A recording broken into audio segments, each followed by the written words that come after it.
Greetings, fabulous friends. We have with us today a fabulous guest, a fabulous new friend, and our fabulous new friend is Sammie James. Hi, everybody. So, I figure, the people who watch this channel, they're not exactly, the most cishet crowd ever, so we can, skip over all of the, typical, trans-related questions. There's no need to trauma dump about your parents or when you knew or any of that, bullshit. So, we're just gonna skip past all of that completely. And instead, we're going to ask the stereotypical comedian question. Who was your first favorite comedian, and when did you know that you loved comedy? Who was my first favorite comedian? Was that the first part of this? Yes, it was. I mean, it's a hard question, but because I know who I love now, and I know that before I got into comedy, I knew I loved Maria Bamford. But if I'm on first favorite comedian, Jim Gaffigan was just it was Jim Gaffigan. That was honestly long before I really wanted to do stand up. I was just if I did stand up, that's what I'd want to do. I wanted to do the just let's do 20 I want to do 20 minutes on Hot Pockets. I want to do that. Which, of course, is kind of funny, right? Because, he's very Catholic. He's got, his wife and his 5 children. He's super traditional, and at least on paper, most people probably wouldn't necessarily associate you with him. But I think, honestly, not because you're not wholesome, but because of the current, social, political climate we're living in. Which I guess leads me to my next thing. Are you okay? How do you feel about, being a, trans performer in our current climate? I mean, listen, I think the fact that I mostly perform on our coasts makes me feel a little safer. But and honestly, as a performer, I truly in a lot of places even working as a comedian, as a performer, doing road work,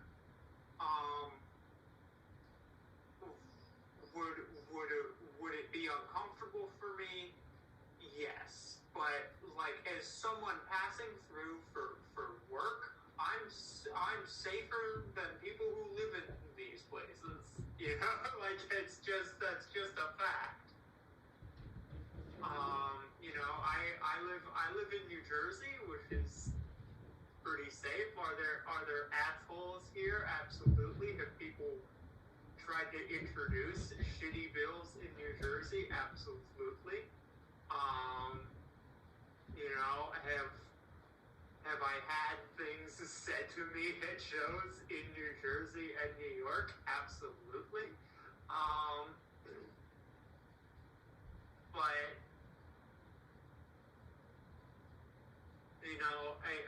I also think that a lot of the performance venues that I gravitate towards are the more safe venues anyway. Yeah, thank you for asking. Well,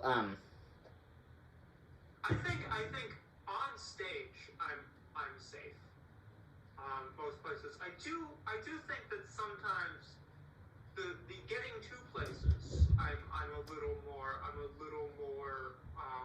There are definitely some states that are just like, maybe you'll work there.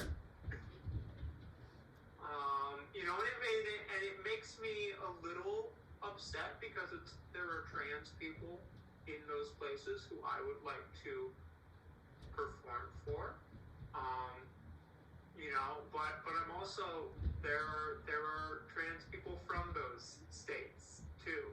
There are trans comedians in those states. I'll let them make that money. I don't need to potentially, do anything for the travel economy of these states where shitty bills have been introduced. Yeah, I mean, that certainly makes sense. And I don't know if this has ever happened to you, but if I had a dime for every time, incredibly white, incredibly typically masculine, cis comic dude has said to me something along the lines of, oh man, you're so lucky to be trans. You're so lucky that you have all of this material to, fall back on and talk about on stage. Do you ever get people saying things like that to you? Not in those words, but I've definitely had. I haven't had that exactly, but I've definitely had the,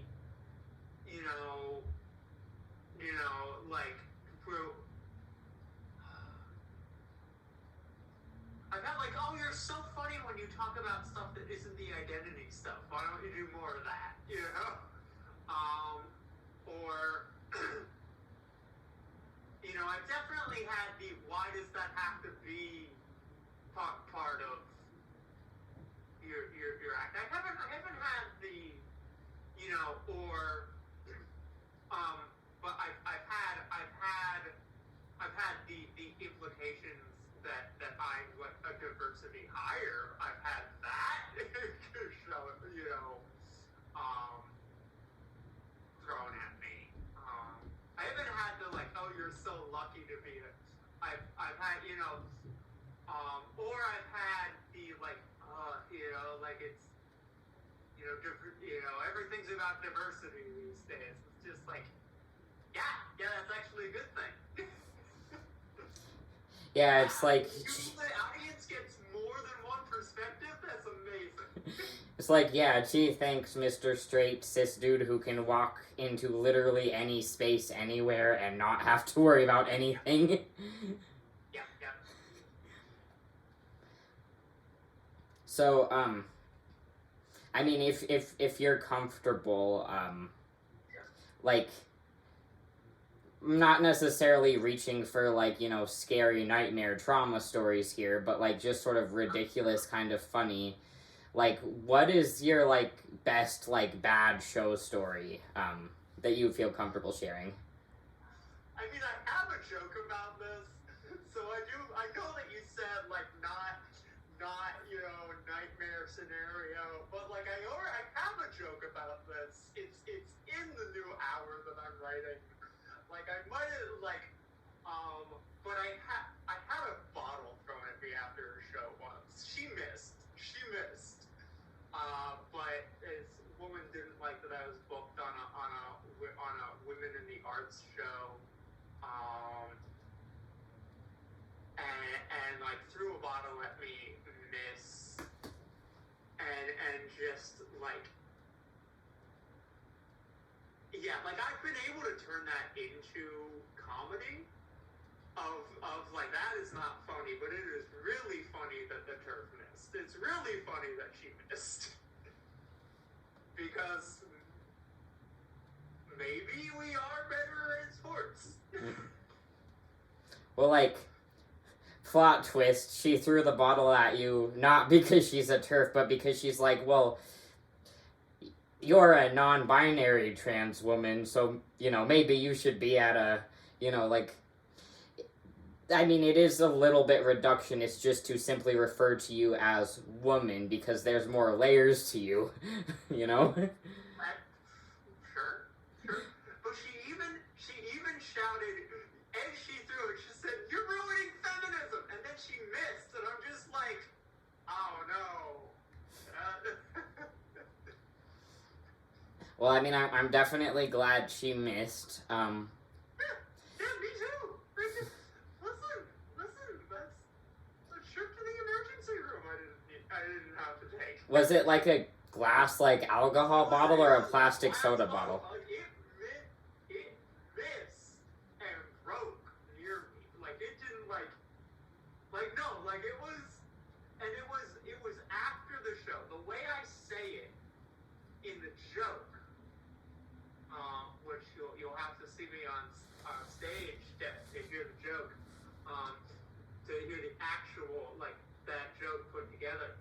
But the way I tell it makes it sound like this happened like as I walked off stage. No, it was like after the show, people were driving home. I was walking home and like leaving the parking lot. She threw it from the car at me and missed. And like, I mean, so that's definitely. And there've been like shitty getting to show stories.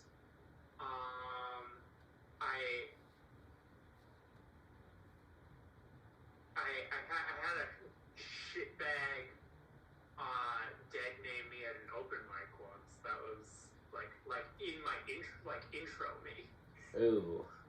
Like I was like, which was like,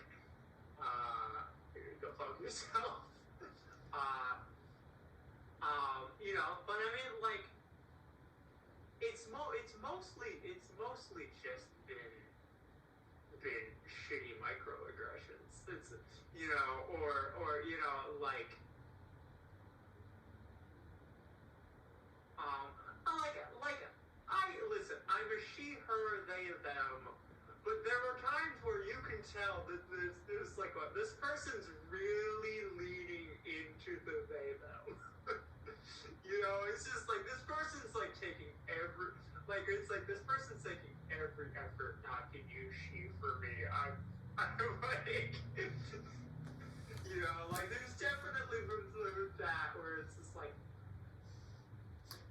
Well, like it kind of sends a message either way, right? Because if a person's only ever calling you they, them, not wanting to call you she, that like sends one message. But if a person's only ever calling you she, her, and not ever they, them, that like sends another, you know. It depends. It depends, and like I will say, when it's other trans people and when it's people like in my life who I care about and like who I know, like it's like you know, like I know you see my gender. I know you know all of the intricacies of my gender. You just picking one and going with it. It's fine. But I have found that like when I'm in like a heavily cis space, I am kind of just like, no, you all have to say she, her. Like, you know, it's like, but sometimes when I'm in like a very trans space, I'm just like, yeah, you can all say they, them. I know you get this shit. It's like I'm like just like it's like with it with trans groups. It's just like I think you all understand that like my womanhood doesn't disappear because you're saying they, them. It's fine. You get this shit. Yeah. Well, I mean, you've got stories, you know. You know who else famously was actually hit with a beer bottle on stage? You know, in his case, the drunk fucker didn't miss. Neil Gaiman. So that's the thing you have in common with Neil Gaiman. So that's sort of cool. So there's there's not exactly like a whole huge ton of representation when it comes to, well, like trans stuff as a whole, but trans stuff in comedy, like, especially. So would you say there's any like assumptions that people make about you or misconceptions that they have about you based on like the limited representation that is out there that you have to like sort of help them unlearn when they meet you? I mean, I do know that, like, I will say that, like, every time I go on stage and I reveal myself as a butch trans woman, there are a lot of people in that audience who are for the first time learning that that can be a thing. It is, I do that joke in a queer space, and it's a whole lot of like, yeah, even the people who are learning, who are just like having that shown to them for the first time, are just like, yeah, makes sense. But like there are definitely times where like I can see an entire room of people that are like, what? Yeah. But and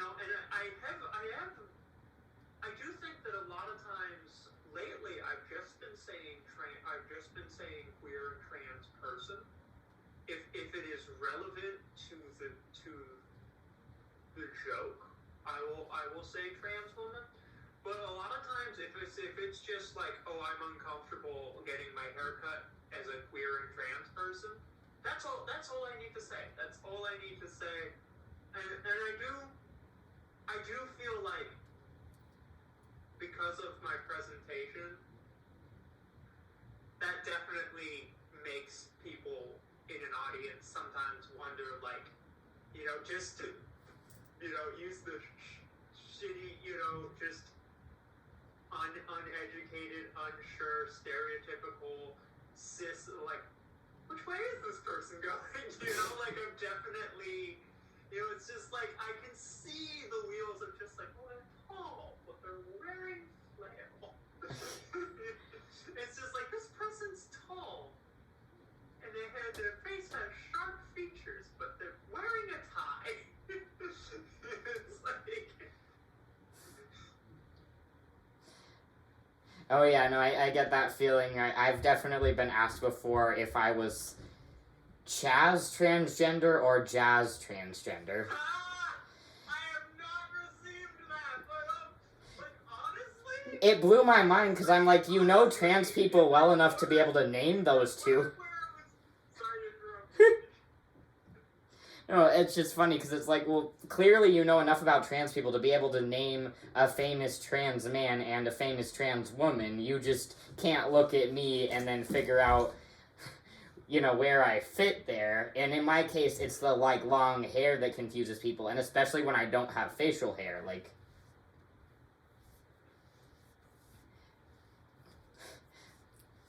But, so,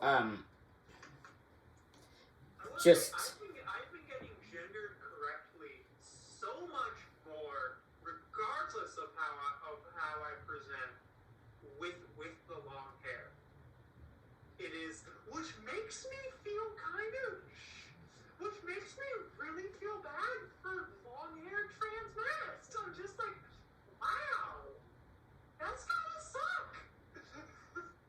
Because I'm just like, if it's doing it for me, it's doing it for them. It's the same like when I was getting short hair. It was all the serves just for short hair. Yeah, it's kind of bananas, right? Like, they make it all about the hair, right? Like, if they can't tell by the hair on your head, then they look at your face and, So if you're like a trans guy who can't grow facial hair, or like a, trans femme individual who has trouble making all of it go away, like that makes a difference. But so, say any of those, you know, confused cishets were to wander upon this video,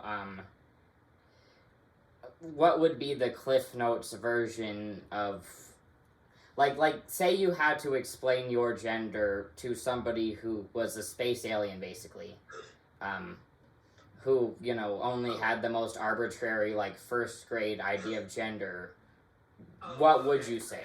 Okay, I love this. Okay, so let's say we make a grid. Okay, you know what? Just to be as basic as everything, we do a graph. And we're just going to do identity and presentation. Okay, and for identity, just to be completely binary. Just for, you know, just to be as basic, male, female. It's okay, male, female. For identity, I am here. Okay, it is like man, woman, I'm here. I'm right at that. Okay, it's like just call me a woman. Okay, it's like there are some times where it's just like there's some other shit going on. Okay, there's some genderqueer as far as presentation. Ultra feminine. I'll do the opposite. Just, you know what? No, I'll keep it this way. It's just ultra feminine, ultra masculine. For presentation, I'm here.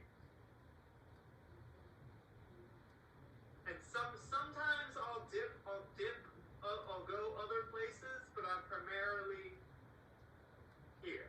You know, like I don't go like super masked, but I like a dapper, I like a light, you know, I'm a soft butch. Yeah. You know, and that's. I see that for you. Like, I have an easier time, like, picturing you in, like, dungarees and, like, an aloha shirt than, like, a ball gown and 6-inch heels or whatever. Oh, yeah. No, it's like, honestly, I am, like, when you hear, queer, fashion described, like, I am very, like, she, her, barbecue dad. I am very barbecue dad.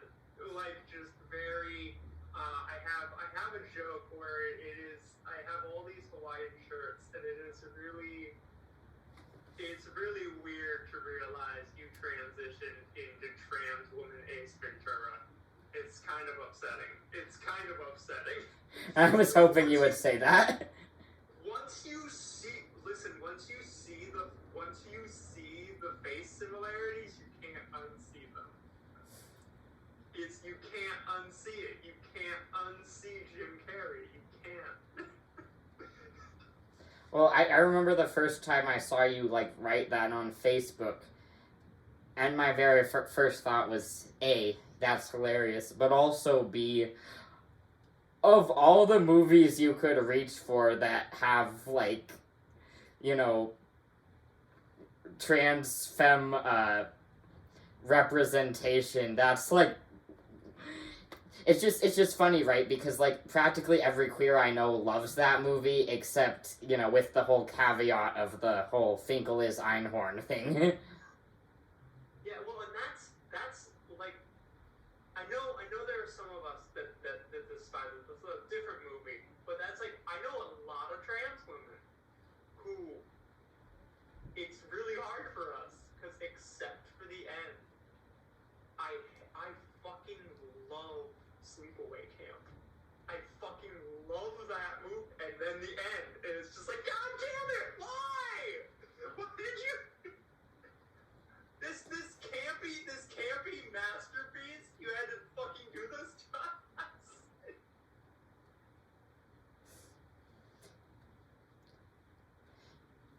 Yeah.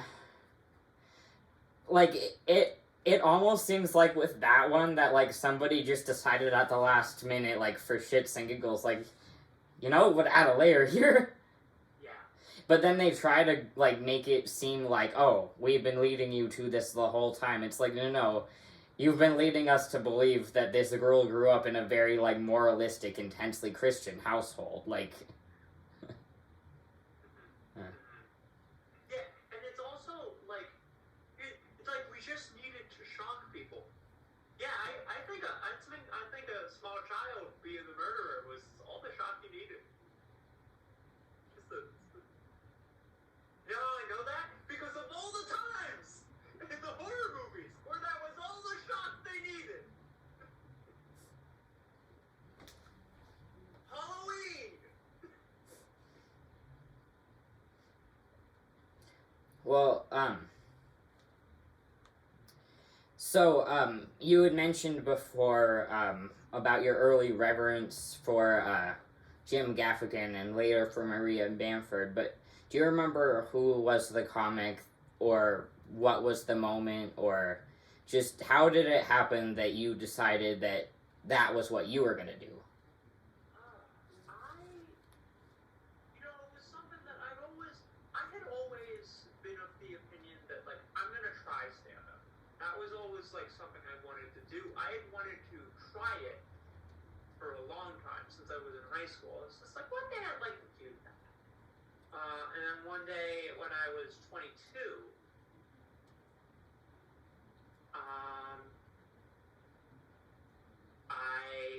I went to an open mic, and I was bit by the bug, and I started doing it, for about a year and a half. Then I realized some stuff about myself. I disappeared, for a year.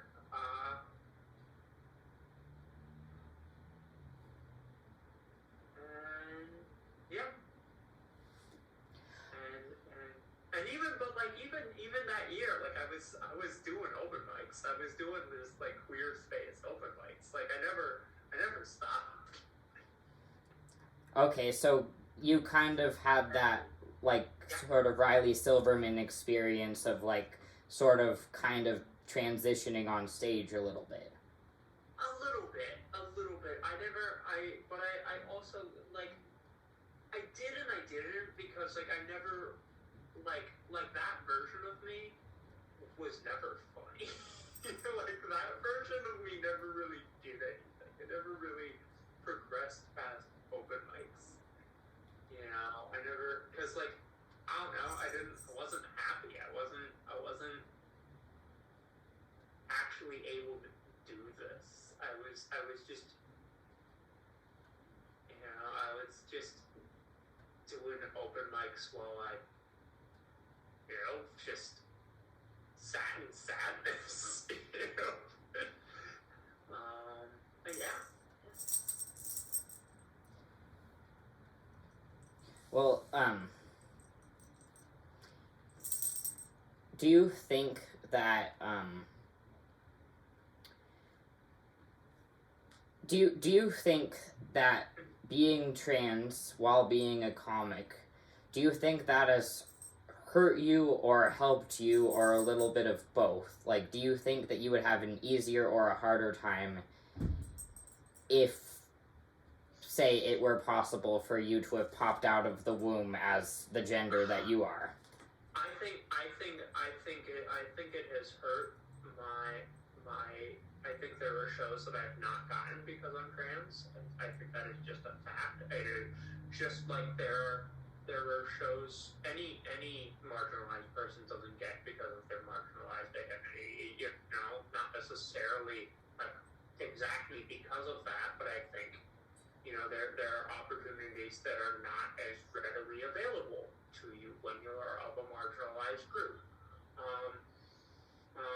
But I think as far as it being, I think that adversity breeds, like, I think that, like, being a good comedy writer, I think that adversity fucking helps that. Like, just adaptability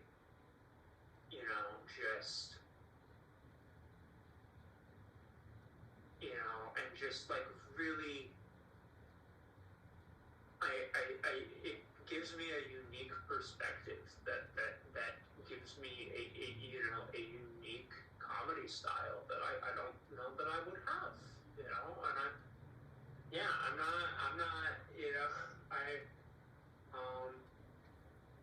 as far as skill, it has fucking helped. I will say that 100%. I think as far as just the empathy, the adaptability, the resilience, the the ability to laugh at the absurdity of society and to see multiple sides of a situation,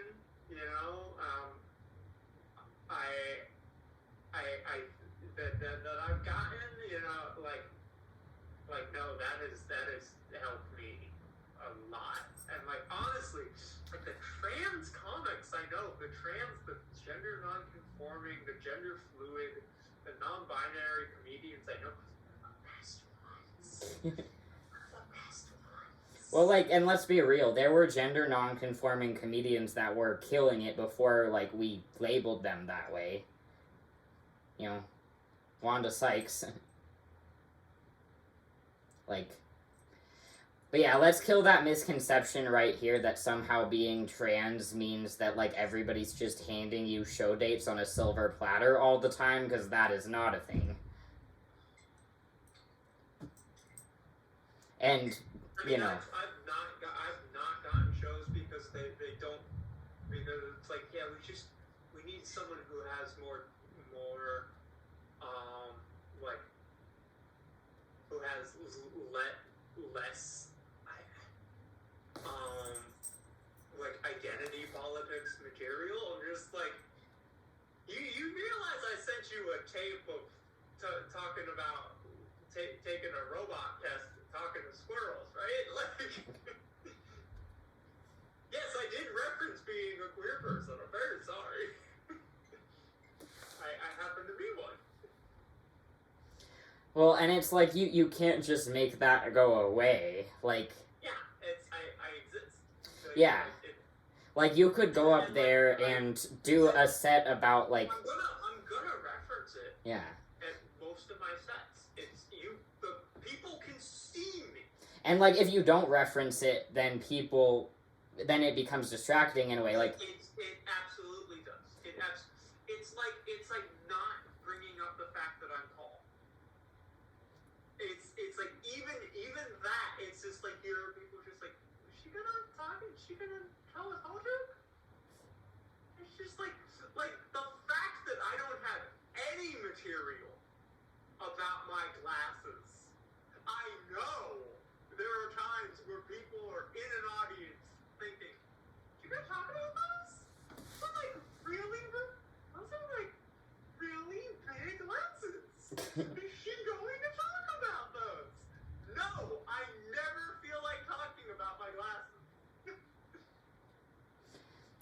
Well, yeah, it's weird, right? Because on the one hand, there are so many people that are, hungering for, us, I'll say, to talk about our queerness, but then meanwhile, there are just as many people that want us to shut up about it.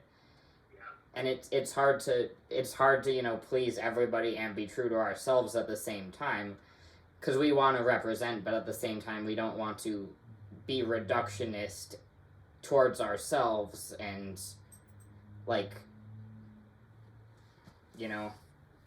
we're more than just trans. Yep.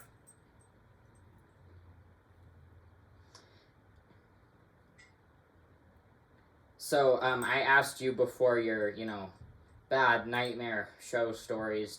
What about the opposite of that? Do you have any that really stick out in your mind as fabulous, amazing, great? Oh, absolutely.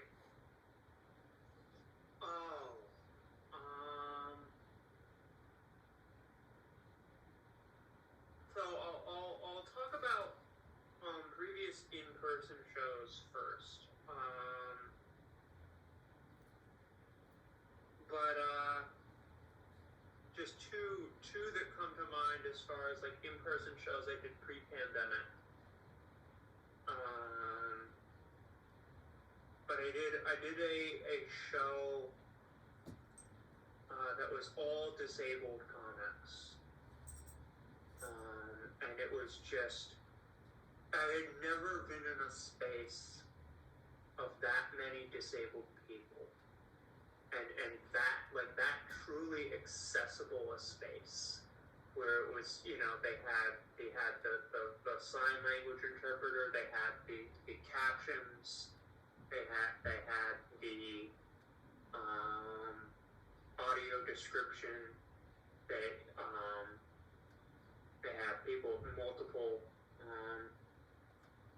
different types of disabilities, and just like every accessibility need was taken into account, and just like, and like most of those accessibility needs were not mine. Like they were not, but it was just like, it was so, and it was just in that space, like,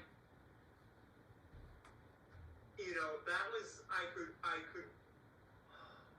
because even in some queer spaces, that's a part of my identity that has been, that isn't super understood and respected, and just, a lot of queer events are not accessible. It's like a lot. And there's a certain irony there, right? Because to quote Josh Blue, the disabled community is the only marginalized community that any person could become a part of at any moment. Yeah. 100%. Absolutely. There was that, and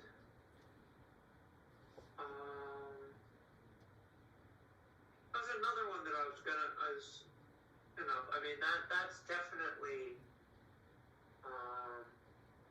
that's definitely an incredible past experience, and I mean,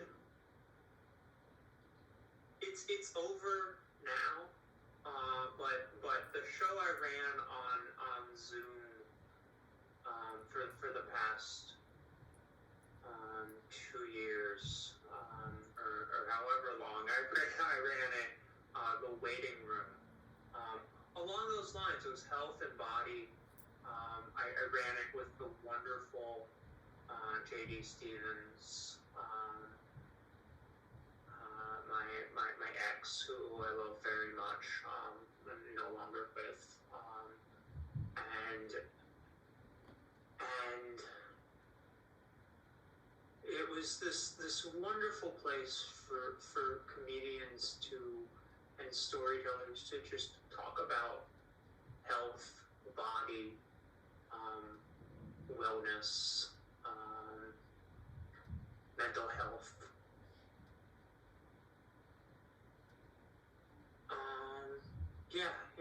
Those are definitely. I have had more wonderful show experiences than god awful show experiences. But like, I mean, those are definitely two shows that come to mind. And yeah. Well, so apropos of that, what are things that you wish that just every venue would do or have to be accessible that like places don't do?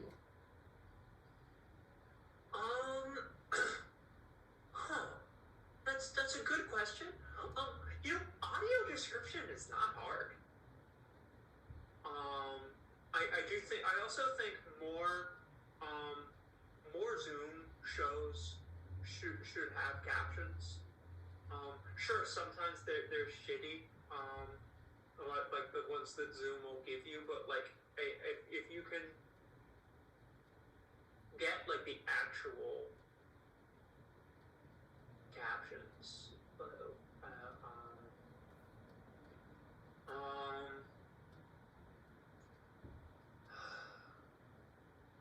And captions in general need to be improved and written out in ways that don't destroy the punchline before you get to say it.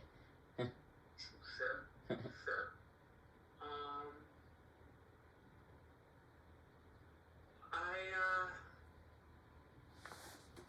I mean, ramps, like actual ramps on the stages. You know, I think there are, people don't know this, there are a lot of like comics in wheelchairs and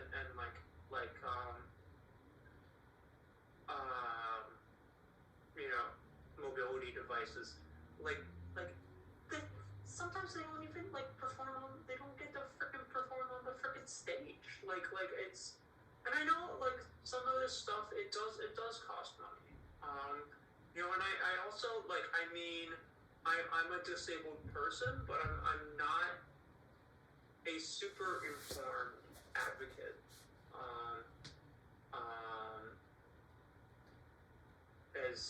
As far as a lot of these, and it's also like, I know my own accessibility needs. I don't know all of the aspects for other people and other conditions, other types of disabilities, accessibility needs. I do think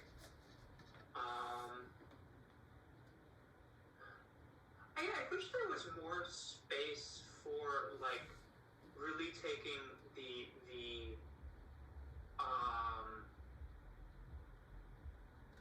possibility and occurrence of sensory overload into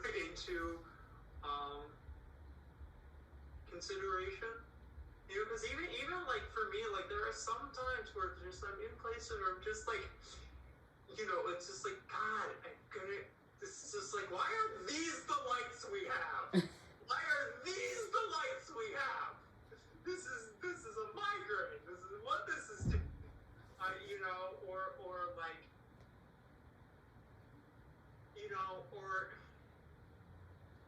and the amount of times that like I've been booked at a venue, and I'm very good at passing as able-bodied right now. I can use stairs. I'm good. But like there were times where like I would get to venues and had never been informed that like, oh yeah, your show's upstairs. It's like, oh, all right, and to have like asked, like, you know, what's the accessibility? Oh no, you'll like, I'm like, to be like, oh well, if you're not in a wheelchair, you'll be fine. It's just like, well, one, you are actively saying you cannot book someone in a wheelchair. Which like, I mean, if that's the space, that's the space. But two, it's like you are making a lot of assumptions about someone, about like what chronic pain is. Yeah, it's like so many people don't even get that part-time wheelchair users are a pretty large contingent of the population. 100%. It is just freaking like ambulatory wheelchair users exist. But again, like I am not an expert on these things, and I'm like not even not an expert. Like I don't feel informed enough to speak on a lot of this. Well, it's an interesting thing that I've been thinking about. Thank you for the question, though. Well, like, I actually went to see a transgender musician with autism the other day. No Offense. I went to see No Offense at the Bluebird. And I just remember thinking, like, in the audience the whole time, I was thinking, he would absolutely hate these lights if he was in the audience rather than on the stage. So quite literally, we're seeing a performer, and the whole time all I can think is, man, he would absolutely hate the sensory happenings on this side of things. He just can't tell because he's up there. Which, and that's, it's like people don't think, like, you know, like attracts like. Even just like sense in places. Yeah. You know, just the scents in places, And that's fascinating to me. I've actually lost my sense of smell in a botched surgery when I was 5, so I'm really curious what places smell like. I mean, it depends, and it's just, I mean, it's not even, honestly, like, it's not even about just the accessibility of places, but I wish, like, more people just understood that, you know, like, hey, that thing you just decided to spray in a crowd, you know, you do not know what the effects you have done to the people around you.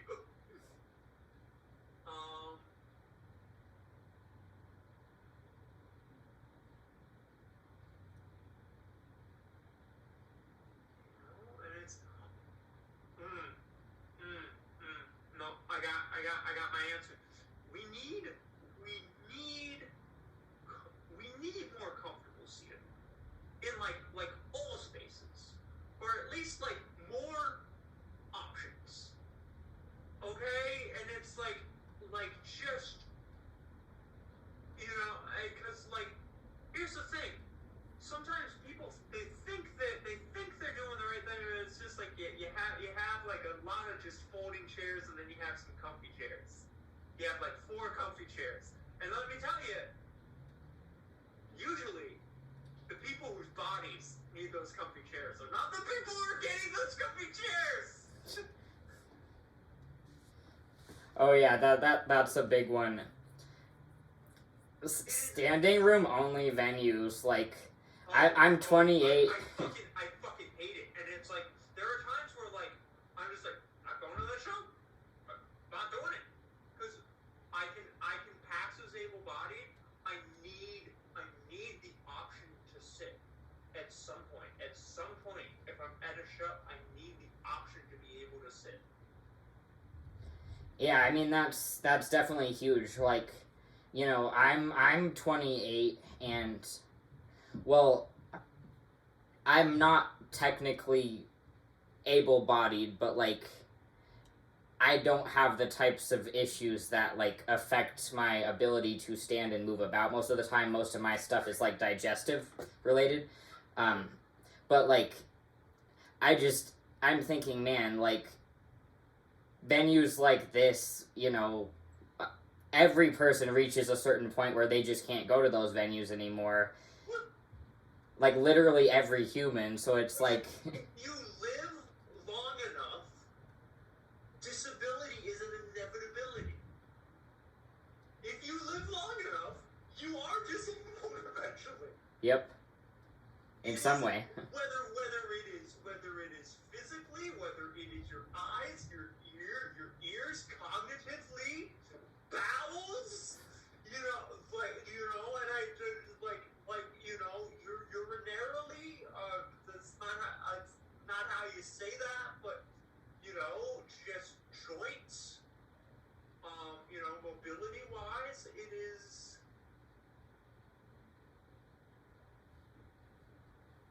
You know, it is at some point. It's something at some point, something that was at one point not difficult for you is going to be difficult for you. Yeah, like, so there's a huge crossover there with like ableism and ageism, and I don't think people even really think about that.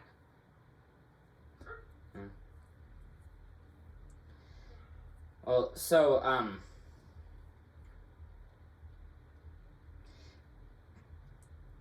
do you have any messages that you just want to get out there to anybody who might see this?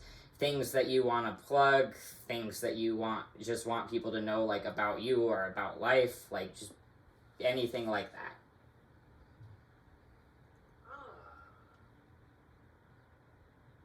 Let's see. I mean, I'm not running any shows right now. I'm gonna be starting a new show at the end of May.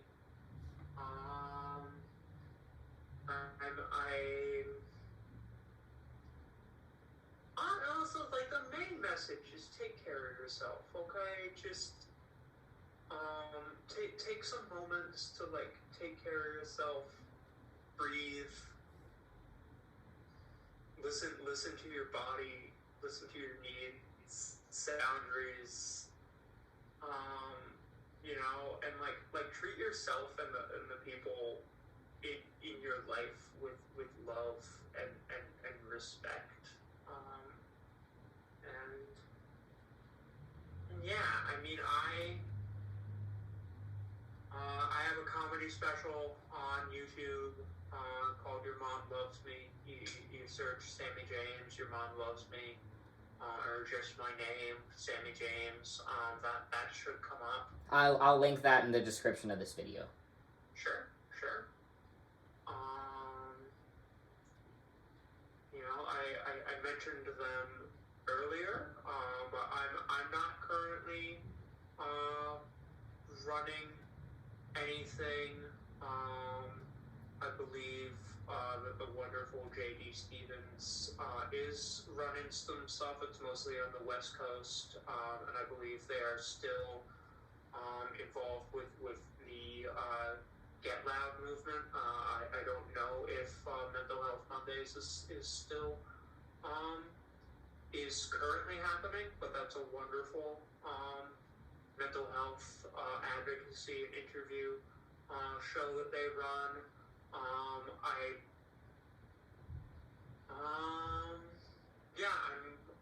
I perform all over mostly the East Coast. And yeah, I mean, find my stuff, find my sets on YouTube. I'm on all social media at Sammie Sam James. And yeah, that's that. I mean, again, just be kind to yourself and yeah, cool. All right, well, fabulous. Thank you for coming and hanging out in Innocence Kills' virtual house of vaudeville for a little while. This has been lovely. Friends, make sure that you watch Sammie's special. I will be watching it myself later on today. And yeah, make sure that you hit her up on all of the social medias, and yeah, make sure you're taking care of yourself and those that you love. Anything else, sir? No. I mean, I've been drinking a lot of good herbal tea. Find yourself some good herbal tea. Meditate. Drink some herbal tea. Find the self-care that works for you. I don't know. It's just like this rosemary and rose. It's pretty good. That's I'm done. Right. Listen, if you ask me, I'm gonna say something else. Like it's like. Right, well, thank you, Sammie. It's been lovely to meet you. This has been great. Yeah, this has been wonderful. I will DM you the link to this once it is live, and I guess I will have to make a point of coming to your shows next time I find myself on the Eastern Seaboard. Yeah, and like, listen, I do Zoom shows. I've been doing a lot on this newer virtual platform called Plausible. There's shows on there. It's I haven't told a lot of people about it just because it's not super mobile. It's not super mobile friendly. It's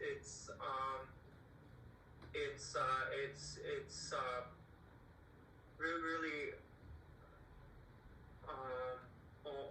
only good from a desktop or laptop currently, but it's good. It's good for open mics, but there's shows and like audience is always welcome at the stuff. Yep. Fantastic. So, your mom loves me, plausible, Eastern Seaboard, badass at ducking from bottles, comedy phenom. Give it up, virtual audience, for Sammie James once again. Yeah, I talk to squirrels. Well, blessed day to you, and I hope the rest of it is fabulous for you tonight. Thank you. Thank you. Thanks for having me. This is great. All right. All right, bye. Bye.